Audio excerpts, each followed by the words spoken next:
Tiago, capítulo 4, verso 8. Eu comecei aqui, é que não é domingo após domingo, eu comecei uma série de mensagens com esse título, Limpai o Coração. E essa é a terceira. Essa série será composta de 5 mensagens. E não é uma continuação uma da outra, não. São mensagens com o mesmo tema, abordando vários assuntos. Então essa série será uma série de 5 mensagens, já pregamos 2 e hoje a terceira. Limpai o Coração, a parte 3. Tiago, capítulo 4, verso 8. Tiago 4, verso 8, diz assim a palavra do Senhor: chegai-vos a Deus, e Ele se chegará a vós. Notem a seriedade da coisa. Para que Deus chegue a mim, eu tenho que me chegar a Ele, porque Deus não força ninguém, não violenta ninguém. Jesus não violenta ninguém, Ele disse: estou à porta e bato. Se alguém recebe, aí Ele vem. O diabo não, o diabo sim, ele arromba, ele quer destruir o homem. Então note bem, chegai-vos a Deus, e Ele se chegará a vós. Alimpai as mãos, pecadores, e vós de duplo ânimo, purificai, que pode ser também traduzido como limpai. Essa palavra, esse verbo purificar, ele pode também ser traduzido etimologicamente como limpar os vossos corações. Que Deus aplique a leitura da sua santa palavra. Podeis assentar.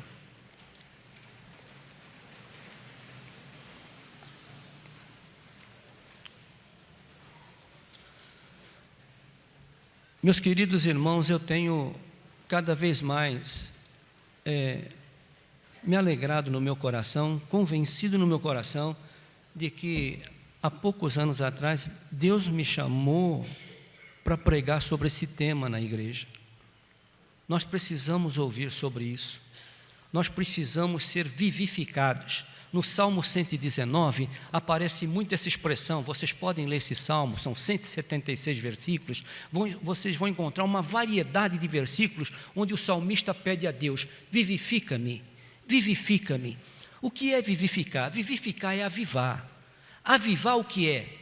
É chamar da morte para a vida, é chamar do estéril para a abundância, é chamar de um deserto para que jorre manancial de rios. Então avivar é isso, é tornar da vida aquilo que está meio letárgico, meio parado, meio acomodado. Isso é avivamento, é tornar a da vida. E nós estamos num século onde completamente o espiritual está sendo banido.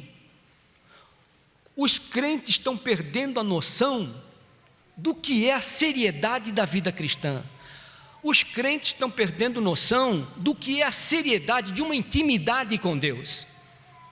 E nós somos exortados a conclamar a igreja, ao povo de Deus, a um avivamento. Porque na realidade estamos em época de acomodamento, ou acomodação, um comodismo, uma letargia. Mas na realidade, Lloyd Jones deixa bem claro o que está acontecendo. A letargia sempre existiu. Houve fases em que a igreja se acomodou, houve fases em que nós ficamos desanimados, mas depois vinham pregadores, pregavam, essas fases passavam, mas agora não. Lloyd Jones diz que nós estamos numa época, o século 21 adentrou trazendo consigo uma casta. Lembre-se que os discípulos, eles em nome de Jesus, eles podiam expulsar demônios. Mas teve um caso que eles não puderam expulsar.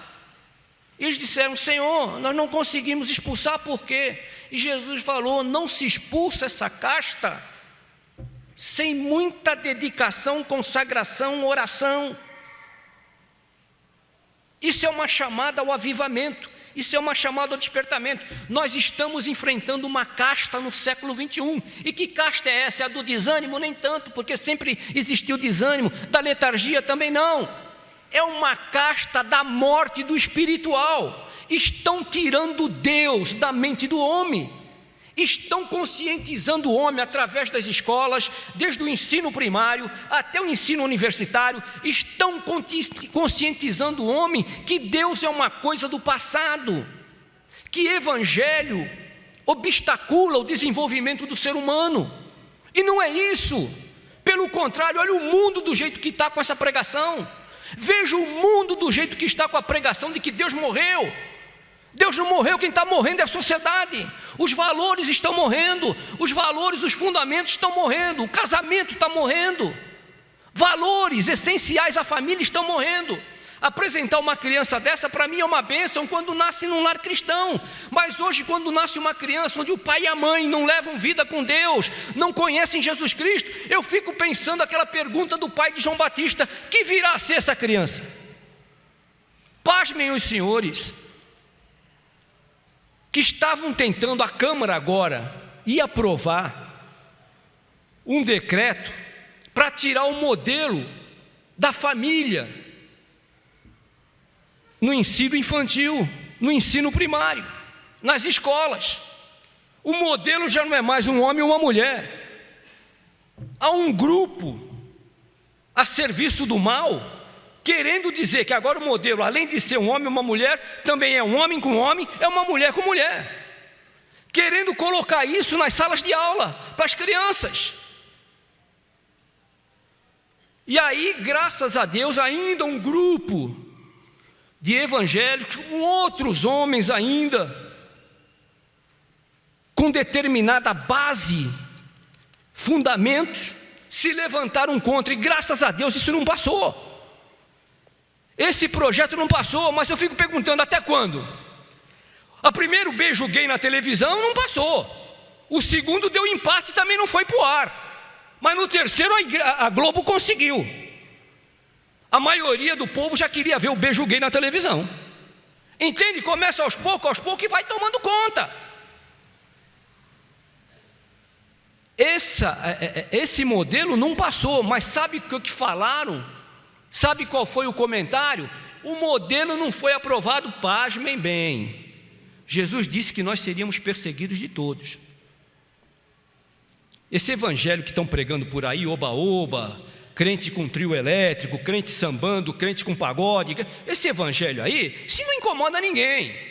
Esse aí o mundo não tem medo. Agora, quando se prega a verdade, conclama os crentes um avivamento, a preservar valores, preservar doutrina, preservar a palavra, sabe qual é o comentário? Esses desgraçados desses evangélicos fundamentalistas precisam ser queimados. Esses desgraçados fundamentalistas evangélicos precisam ser queimados. E um deputado, que eu já falei o nome dele aqui, ele falou isso lá: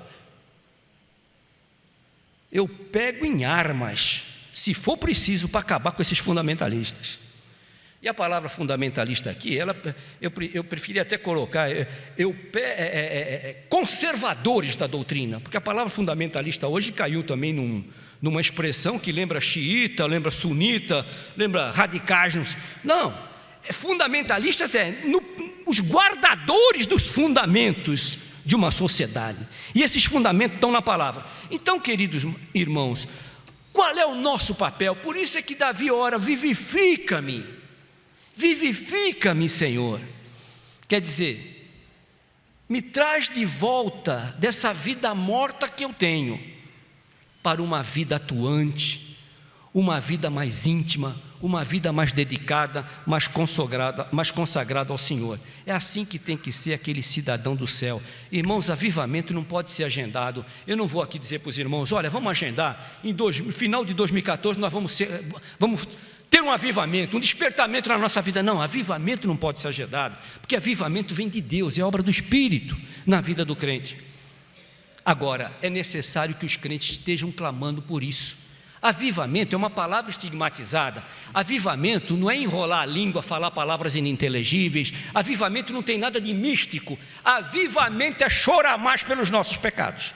Avivamento é aquilo que Davi disse: a corça suspira pela corrente das águas, a minha alma suspira por ti. Em outras palavras, avivamento é um suspirar maior nosso por quem? Pelo nosso Deus. Avivamento é um suspirar maior nosso por Deus, assim como uma corça suspira pelas correntes das águas. Então, queridos irmãos, isso pode ser feito? Pode, mas eu tenho que limpar meu coração. Eu tenho que limpar. Olha o que está escrito em Tiago: limpai os vossos corações, chegai-vos a Deus e Ele vos chegará a vós. Então eu tenho que limpar o meu coração. Terminando, para entrar, são apenas 2 pontinhos. Lá na minha cidade de Santos, tem um cemitério chamado Cemitério do Paquetá. E assim como nos outros cemitérios, Areia Branca e cemitério do Sabuó, mas tem o do Paquetá, ele é o cemitério da elite. Aquelas famílias da elite, da classe A, são sepultadas no Paquetá. E olha, quando eu vou lá no Paquetá, é realmente cada túmulo uma coisa, obra de arte. E são famílias que pagam as pessoas para diariamente estar lá limpando os mausoléus. Em outras palavras, túmulos bonitos, lindos.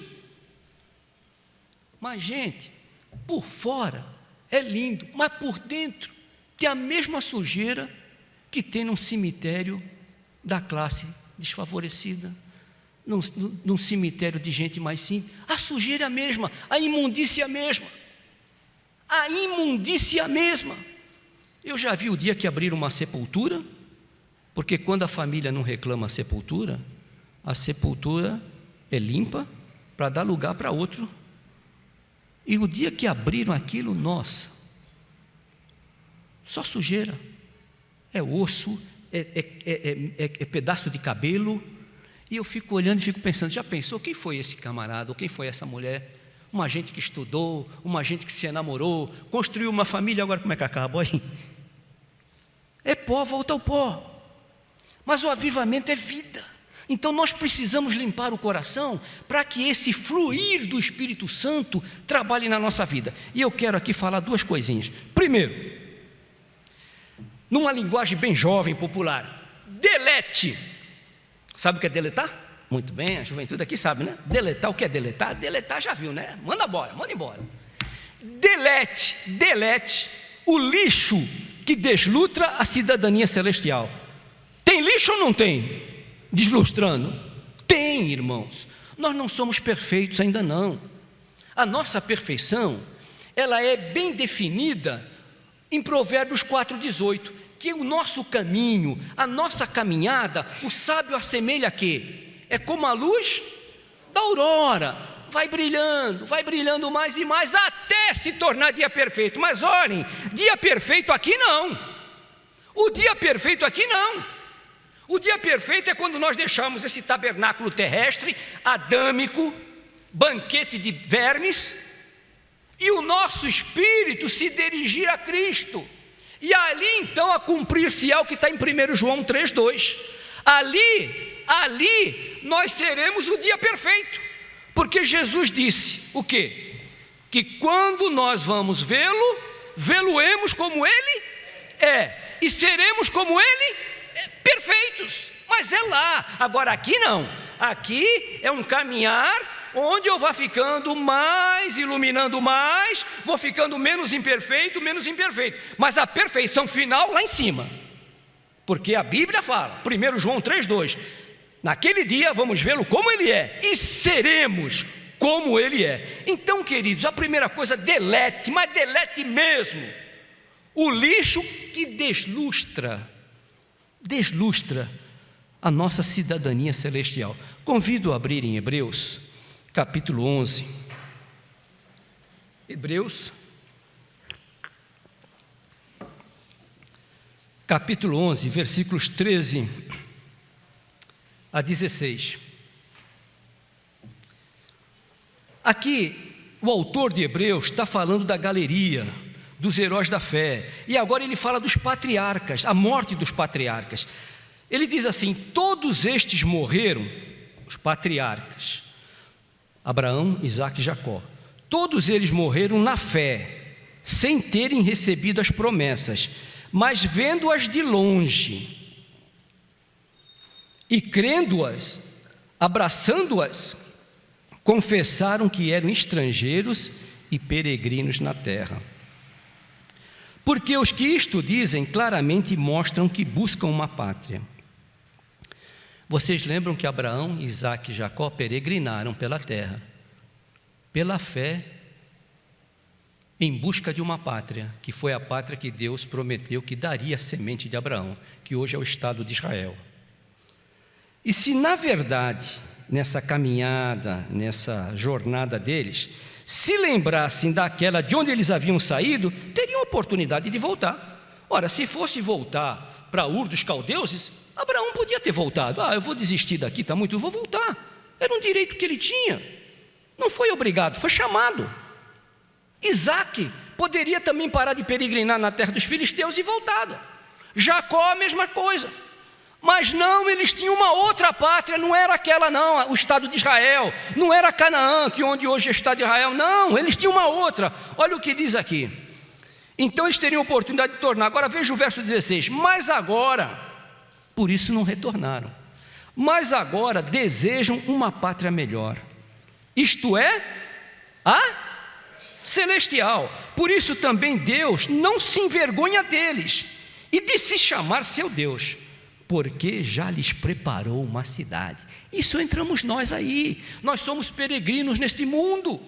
Agora eu não quero desistir da minha pátria celestial, não, e já nem posso desistir, porque Jesus me selou, Ele me comprou, eu não vou voltar atrás,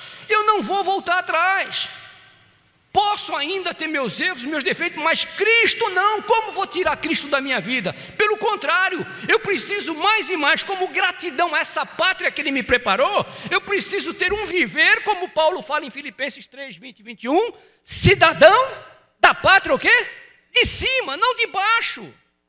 Porque se aqui eu for um cidadão da pátria de cima, que cidadão eu serei? Que cidadão eu serei aqui embaixo? Cumpridor dos meus deveres, sendo uma referência e refletindo a pessoa de Jesus Cristo na minha vida. Agora aqui notem que diz assim, por isso Deus não se envergonha deles.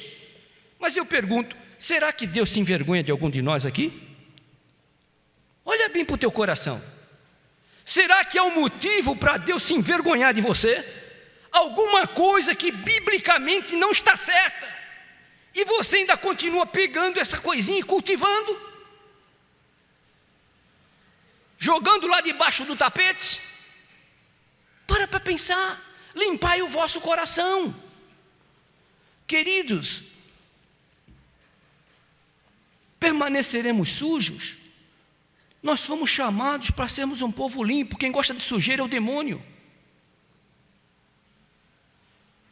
As coisas sujas estão ligadas a Satanás. As coisas de Deus são claras.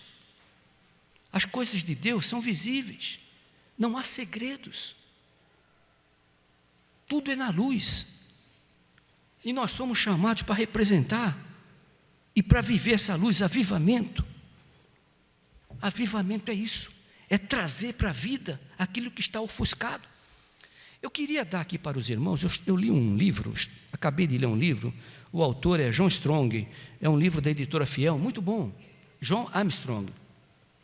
Ele escreveu um livro e ele cita esse homem, Guilherme Sprague, que é chamado Bill Sprague. Esse Bill Sprague é o autor de um dos melhores tratados sobre avivamento. Agora veja bem, esse homem alistou, elencou obstáculos a um crescimento espiritual, obstáculos a um avivamento na vida íntima de cada um de nós, um avivamento individual. Ele elencou algumas coisas, e eu anotei aqui 5. Primeiro, pense nisso,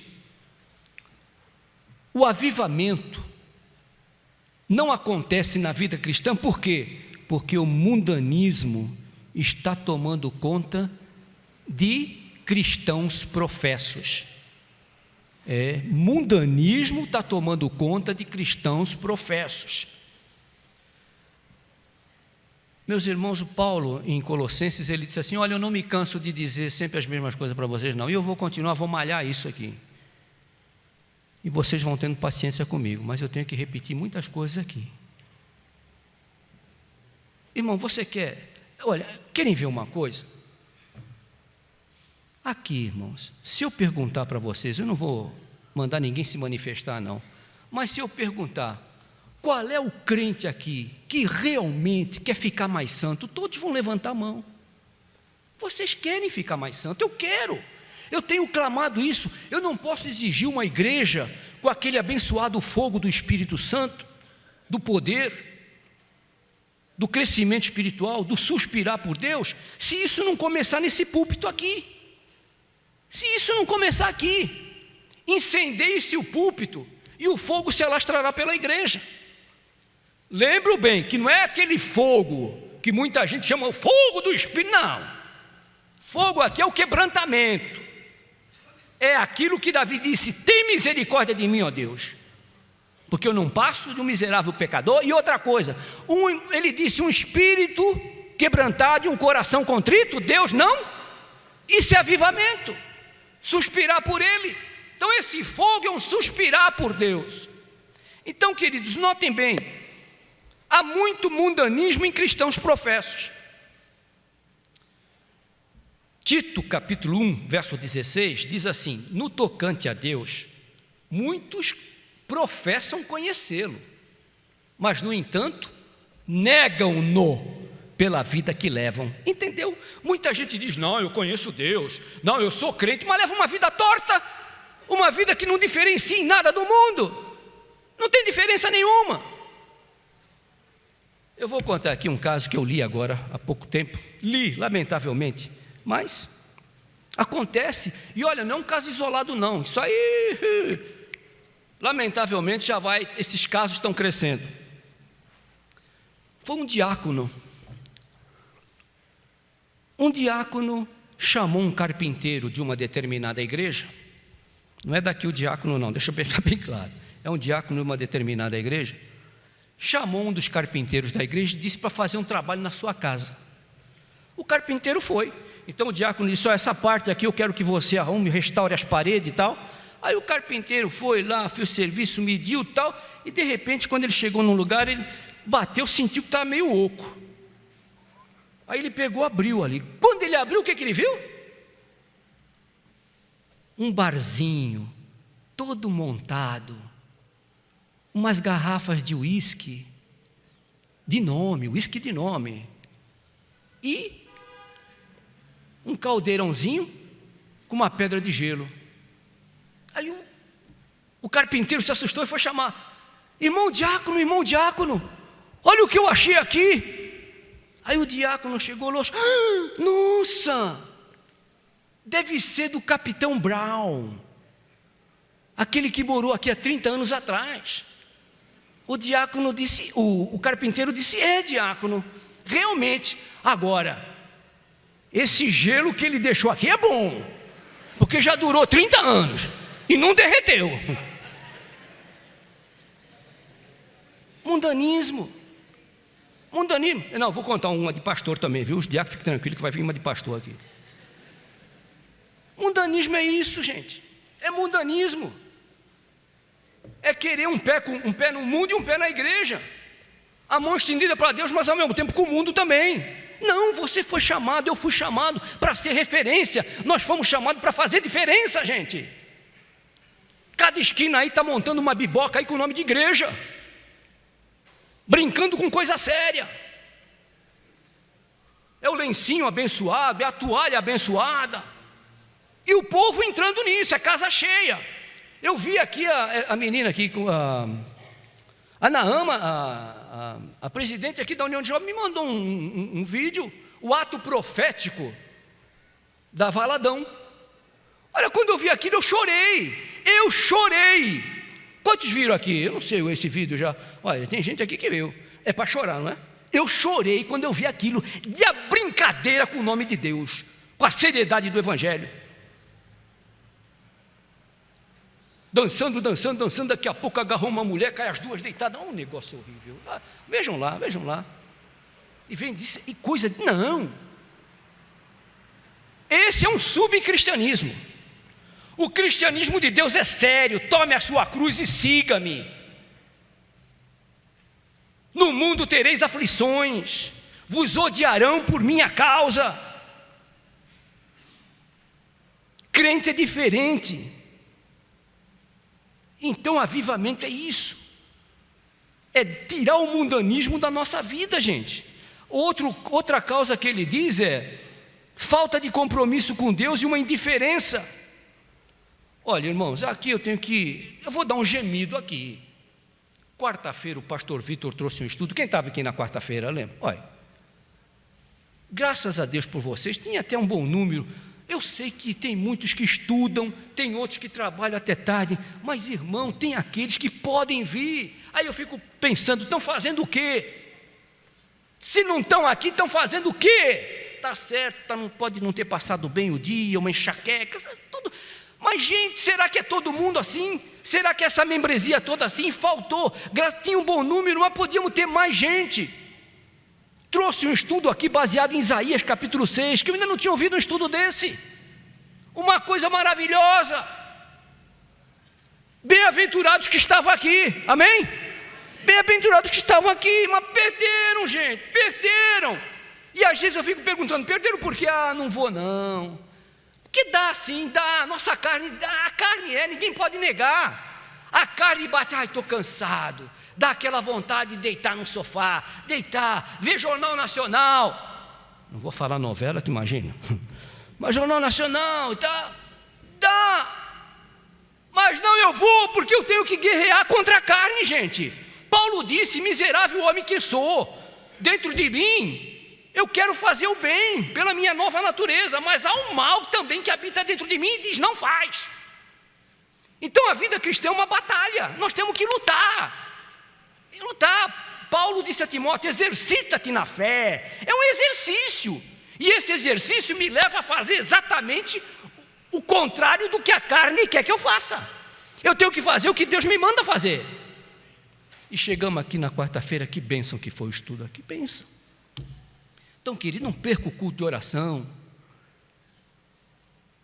Se você tiver aquele momento no quarto secreto, como eu já falei aqui, a grande oração é feita sozinho no quarto fechado. Marido deixa a esposa de fora, a esposa vai para outro quarto, deixa o marido de fora. Todo mundo tem que ter seu quarto secreto, jovem. Se você tiver com a vida com Deus nesse quarto secreto, primeiro Ele está te vendo, não tem que disfarçar nada. Não adianta a palavra bonita que não vai resolver nada. Você simplesmente se abre diante dele, olha, eu não presto, meu Deus, me ajuda, tu sabes que tem coisa na minha carne que me impulsiona para o mal, Senhor, pelo amor de Cristo, trabalha na minha vida, eu quero mais do teu Espírito.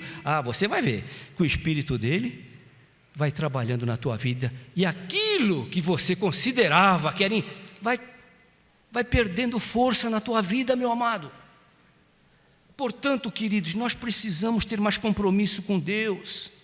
Olha, eu soube que domingo a União de Adultos foi fazer um culto na casa dessas irmãs idosas, dessas irmãs que estão enfermas, que não podem vir mais na igreja.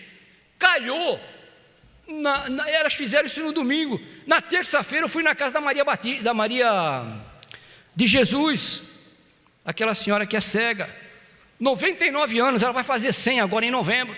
Eu digo, não, Maria, firme aí, hein? Aguenta firme aí, eu quero estar aqui nos 100 anos. E ela disse, pastor, mas que coisa maravilhosa, os irmãos da União de Adultos vieram aqui e fizeram um culto.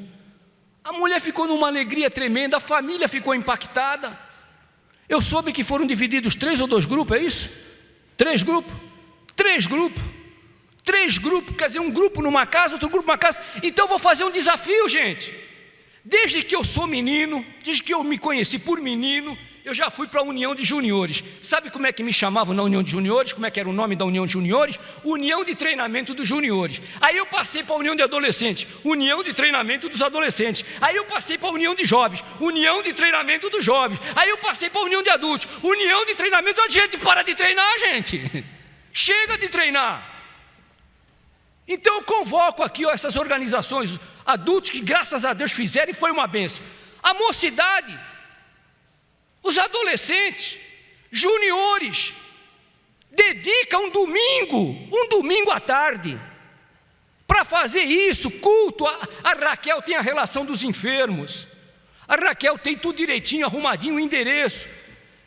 Separa um domingo do mês para fazer isso. Então, um domingo vai os adultos, outro domingo vai os jovens, outro domingo os adolescentes, e assim por diante. Manter isso vivo, isso daí é avivamento. Agora ficar ali, primeiro ponto, segundo ponto, terceiro ponto. Não, amém, graças a Deus, mas tudo tem a sua parte. Chega de ficar aqui, tem que sair. Tem que sair. E por que não um dia juntar todas as organizações e fazer um evangelismo aqui? É isso que tem que ser feito. Compromisso com Deus. Isso vai me levar a ter amor pelas almas perdidas. Porque, gente, essa carne não presta não. Como é que eu vou gostar de quem não gosta da gente?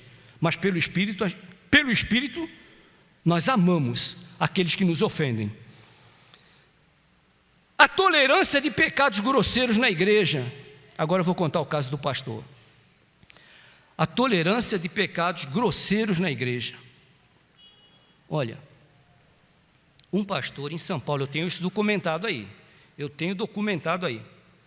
Sabe o que um pastor em São Paulo fez? É por isso que eu estou dizendo a vocês, nós precisamos avivar, chamar da morte para a vida. Ao passo que esse evangelho subcristão está levando da vida para a morte. Sabe o que um pastor fez? Juntou jovens e adolescentes e distribuiu o preservativo. Gente, eu acredito, pela fonte que me falou, o pastor que tem uma vida séria que me falou e me mandou isso escrito. E também teve um missionário aqui na igreja, que estava numa igreja aí, não aqui em Conquista, acho que em São Paulo, aí pelo interior do estado de São Paulo, e ele foi fazer um trabalho na igreja do pastor. E o pastor, conversa vai, conversa vem, disse, os tempos mudaram, né, meu irmão? Falando com o missionário. Isso ele me falou aqui no gabinete, esse missionário. Os tempos mudaram, missionário. Hoje, não precisa mais casar, o sexo pode ser feito antes do casamento, é coisa normal. Aí o missionário disse, olha, na minha Bíblia não é normal não. Estão entendendo o momento que nós estamos vivendo? A apostasia, o subcristianismo. Irmãos, olha, os sinais de Cristo são evidentes. A violência não é no Brasil, é no mundo todo. O problema da seca, da enchente, não é no Brasil, é no mundo todo. Ou vocês pensam que o americano está mandando sonda lá em cima para quê? É para ver se acha água, gente. Cientistas que não são evangélicos. O grande problema do século 21 será a falta de água no planeta. No planeta. E ele disse, nenhuma nação será poupada. Não foi crente que falou isso não. Agora você acha isso na Bíblia dos crentes. Você acha isso na Bíblia dos crentes. A falta da água que virá sobre o mundo e o excesso da água em outros lugares, matando tudo. Porque enchente mata, morre plantação, morre gado, morre tudo. Seca também mata. Não, isso aqui não é uma mensagem fatalista não, é uma mensagem bíblica, está na Bíblia. Está na Bíblia. Então, queridos, precisamos agir contra o pecado. Adultério hoje é uma coisa comum. Como é que aceita adultério em igreja? Não tem que aceitar nada. Nós temos que fazer o que a Bíblia manda. Homem namorar homem, mulher namorar, aqui não. É abominação a Deus. O que foi que ele criou no início? Macho e fêmea os criou. Não tem nada de terceiro sexo não. Então, queridos, a tolerância com pecados grosseiros na igreja não se trata pecado da família tal, deixa lá, não fala, deixa. Isso é assim mesmo, os dias de hoje mudaram. Não mudou não, a palavra de Deus não muda, Deus não muda, Cristo não muda, o Espírito Santo não muda. Então, queridos, a tolerância de pecados grosseiros na igreja impede o avivamento. E finalmente, a pior coisa que está acontecendo, o relativismo do século 21 se tornou absoluto. Ou seja, as verdades absolutas são relativizadas. Tudo que fala sobre Jesus Cristo é relativo. Você entende dessa maneira, aquele que quer entender de outra, o pastor tem a maneira dele entender, então está se relativizando tudo e tirando os fundamentos. Ora, o que o salmista fala e o sábio de Provérbios fala? Tirar os fundamentos, o que mais poderá fazer o justo? Se não tiver fundamentos, afunda tudo. Salmo 11, verso 3, pode ver lá. Se tirar os fundamentos, o que mais vai poder fazer o justo? E olha o capítulo de Juízes, para terminar esse assunto sobre relativismo e obstáculos que impedem o avivamento. Olha o que está escrito em Juízes, capítulo 21, versículo 25. Isso aqui é o relativismo. Se alguém quiser saber onde está o relativismo na Bíblia, está aqui. Juízes, capítulo 21, verso 25. Juízes 21, verso 25. Naqueles dias não havia rei em Israel, porém cada um fazia o que parecia reto aos seus olhos. Isso aí é relativismo. Cada um faz a sua verdade, cada um faz a sua vida, aí adota aquela miserável filosofia, aquele pensamento de Epicúrio: comamos e bebamos, que amanhã nós vamos morrer mesmo. O espírito é o espírito, não tem nada a ver com a carne não tem nada a ver com o espírito, então vamos satisfazer a matéria, o espírito é outra coisa. Não! A carne tem que ser mortificada, porque nasceu um novo homem no coração do crente, e esse novo homem tem que dominar a velha natureza.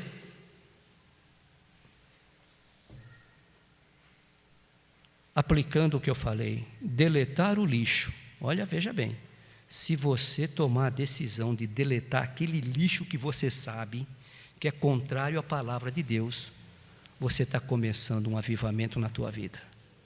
Deletar lixo é início de avivamento. E finalmente, terminando, desenterre o ouro, a prata e a capa. Em primeiro lugar, delete o lixo que deslutra a cidadania do céu. E segundo, desenterre o ouro, a prata e a capa. Vá lá para Josué, capítulo 7. Nós conhecemos essa história linda, mas sempre tiramos verdades, descobrimos verdades na Bíblia, é uma fonte inesgotável. Capítulo 7, versículos de 1 a 5. Bem, eu não vou ler tudo, eu vou contar aqui o que foi. Deus disse a Josué: vai, toca a trombeta, rodeia a cidade de Jericó, que as muralhas cairão. Todos conhecem essa passagem, não é? Lá no capítulo 6 de Josué. Realmente, Josué fez o que o Senhor mandou, cercaram Jericó, que era uma cidade bem armada, uma cidade bem fortificada, tinha uma baita de uma muralha, não tinha como passar. O povo judeu não era um povo guerreiro, como tomar uma cidade tão fortalecida daquela? Mas Deus disse: não, rodeia a cidade, toca a trombeta, que no final o muro vai cair. E eles obedeceram, rodearam a cidade, tocaram a trombeta, as muralhas de Jericó caíram. Eu pisei nessa muralha. Em 1996 eu fui lá e eu vi os destroços dessas muralhas de Jericó. Estão lá ainda. Caíram para dentro de um buraco, está lá dentro. Mas umas pedronas, e eu olhei, fotografei aquilo. As muralhas de Jericó caíram.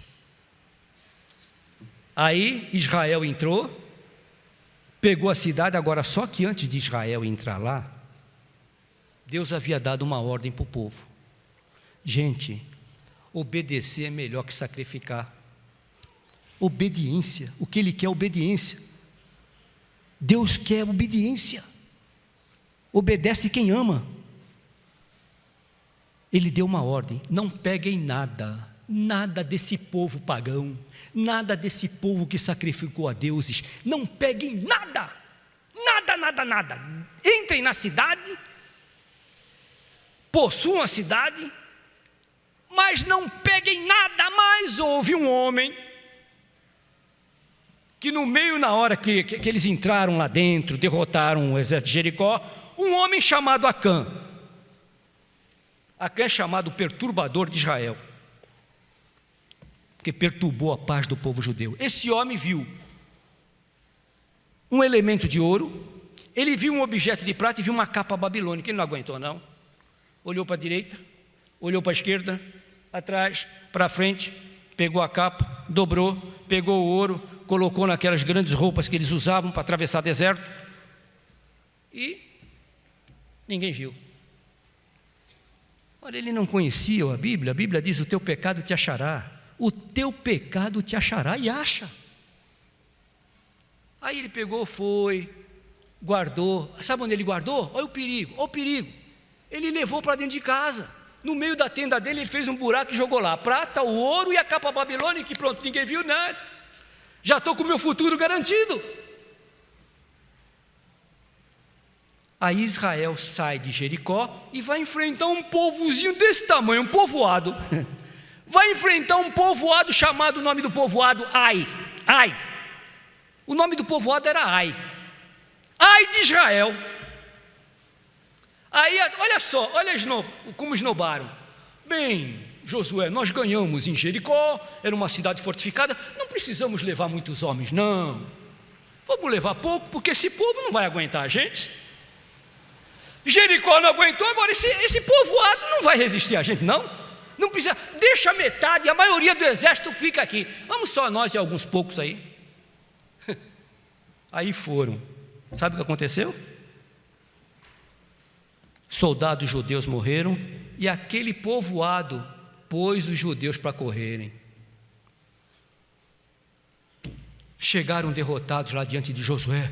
Olha, não sabemos o que aconteceu, nós derrotamos Jericó. Salvaguardadas as devidas provas. Um exemplo, apenas um pequeno exemplo.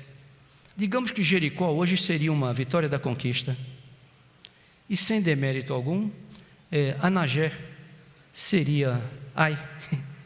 Puseram o exército daqui para correr. É só para ilustrar a diferença de tamanho, a geografia. A geografia. Aí Josué disse: mas como é que pode? Senhor, o que está vendo? Deus disse: tem coisa amaldiçoada no meio de vocês. Tem anátema. Anátema é coisa amaldiçoada. Tem anátema no meio de vocês. Mas como? Aí reuniram-se os anciãos, o profeta Josué e tal, e oração, até que foram pegando o nome das tribos. Tribo A não é, tribo B não é, essa aqui. Deus disse: aí tem pecado. E por que Deus logo não revelou quem era? Não, dando tempo para ver se havia arrependimento. Mas nada. Até que chegaram na tribo que pertencia a Cã. Acompanhe aí agora a confissão como foi. Josué capítulo 7. Veja aqui. Verso 18.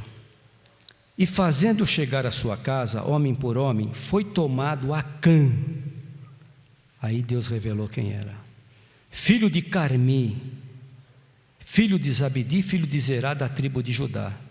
Então disse Josué a Acã: filho meu, peço-te, dá glória ao Senhor, Deus de Israel, e faze a confissão perante ele, e declare-me agora o que tu fizeste, e não me ocultes. Aí não tinha para onde correr.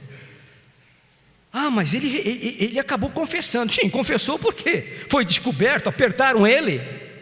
Mas até aquela hora ele ficou quietinho. Aí ele fala: e respondeu Acã, verso 20, respondeu Acã Josué: verdadeiramente eu pequei contra o Senhor Deus de Israel, e fiz assim e assim. Quando eu vi entre os despojos uma boa capa babilônica, 200 siclos de prata, cunha de ouro de 50 siclos, cobicei-os e tomei-os, e eis que estão escondidos na terra, no meio da minha tenda, a prata por baixo dela. Aí foram lá, desenterraram, e realmente acharam o ouro, a prata e a capa babilônica, que era anátema. Deus tinha dito: não pegue, que isso é imundo. Isso é imundo, não peguem nada. Gente, olha, no meio da tenda, a gente precisa parar e fazer uma introspecção. Como é que está o meu lar? Como é que está dentro da minha casa? Como é que está essa TV? Como está essa internet? Como é que está meu relacionamento com minha esposa, com meu filho? Como é que está o relacionamento na família? Será que tem alguma capa babilônica aí escondida? A família não está progredindo, a família não prospera na fé. O que está emperrando o meu crescimento espiritual? Talvez eu tenha uma maldita capa babilônica que eu estou segurando. Eu tenho alguns ciclos de ouro que eu estou segurando. Eu tenho um artefato de prata segurando. Eu não vou andar porque o pecado vai me achar.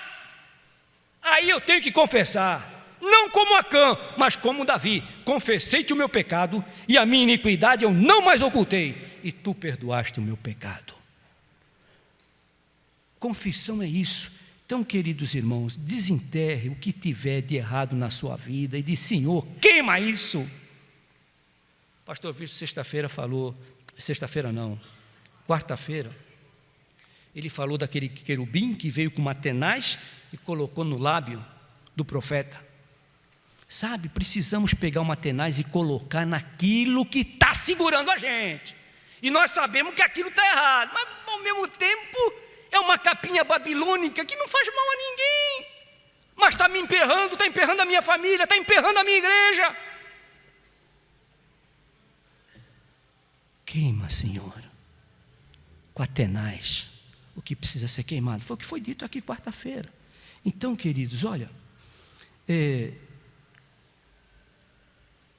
Acã foi apedrejado e morto num vale chamado Acor, ou Acor.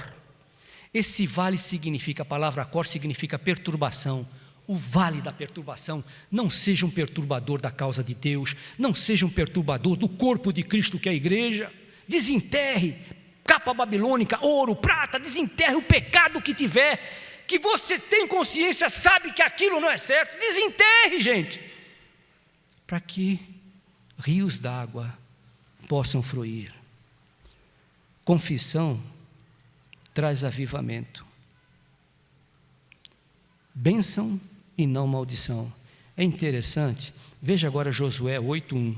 Josué 8:1. Então disse o Senhor a Josué: não temas e não te espantes, toma contigo toda a gente de guerra, levanta-te sobre Ai. Olha que tenho dado na tua mão o rei de Ai, o seu povo e a sua cidade e a sua terra. Veja bem, depois que o pecado foi tirado, Josué voltou lá em Ai, dominou a situação, o caminho estava desembaraçado, e ele avançou, o povo cresceu, se regozijaram com a vitória. Não há vitória enquanto tiver capa babilônica, ouro ou prata, enterrada em nossas vidas, não há. Pastor, eu quero crescer na fé. Cresça sim, mas olhe para Deus. O que está enterrado aí dentro? O que está enterrado aí dentro? E agora leia o último versículo do capítulo 8. Aliás, versículo 30, não é o último versículo. Então Josué edificou um altar ao Senhor Deus de Israel no Monte Ebal. Por que no Monte Ebal? Em 2 montes Israel deu a bênção e a maldição. Num ele subiu no Monte Gerizim, e no Monte Gerizim ele abençoou Israel. No outro ele subiu no Monte Ebal, e no Monte Ebal ele disse: olha, se vocês não obedecerem ao Senhor, tem essa maldição que virá sobre vocês. E do Monte Ebal ele deu a maldição. Ora, por que Josué preferiu subir no Ebal e levantar um altar a Deus? Sabe por quê? Obediência não traz maldição. Obediência transforma a maldição em bênção. Então ele subiu no Ebal, aqui foi o monte onde foi dada a maldição, pois aqui eu vou sacrificar um altar, para que saibam que obediência traz bênção e não maldição.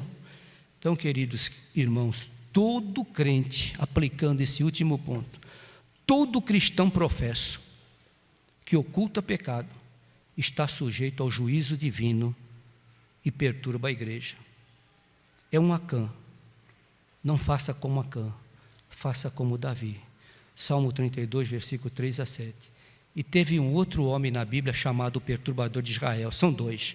Um foi Acã e o outro foi Elias. Acã perturbou porque escondeu o pecado, e Elias perturbou a boa perturbação que nós devemos ter, e nós devemos ser o perturbador nesse jeito. Enquanto Acã perturbou guardando pecados, Elias perturbou a nação de Israel fazendo o quê? Condenando o pecado. Aí o rei Acabe disse: esse homem é um perturbador de Israel, condenando o pecado. Então, queridos, limpeza sendo feita, limpai o coração, a limpeza sendo feita, maior será a nossa visão do porvir. da glória de Deus. Vamos enfrentar as nossas lutas aqui embaixo, os nossos sofrimentos, as nossas aflições, os nossos momentos difíceis. Nós vamos enfrentar, certos de que Jesus está conosco, atravessando os nossos vales. Nós vamos enfrentar, certos de que nós temos um Deus que trabalha para aquele que nele espera. Mas para isso, nós precisamos confessar nossos pecados, tirar a nossa sujeira. E termino com as palavras de Tozer, um grande servo do Senhor. O primeiro e mais importante passo na direção de um avivamento é estar inteiramente insatisfeito consigo mesmo. Entenderam? O primeiro e grande passo para o avivamento é você estar inteiramente insatisfeito com você mesmo e entender que você precisa mais e mais do Senhor na sua vida. Que Deus nos abençoe. Amém. Deus eterno, bendito seja o teu nome. Leva-nos em paz para os nossos lares, abençoa os trabalhos da tarde e o culto da noite. Que o Senhor mova os teus filhos a trazerem convidados, mova os teus filhos a estarem aqui cultuando o Senhor, porque se teus filhos vierem, também os outros que não são salvos virão atrás. Abençoa-nos, leva-nos em paz, perdoa as nossas falhas, aumenta a nossa fé, aviva-nos, Senhor, é o nosso clamor, em nome de Jesus e para a sua glória. Amém, Senhor.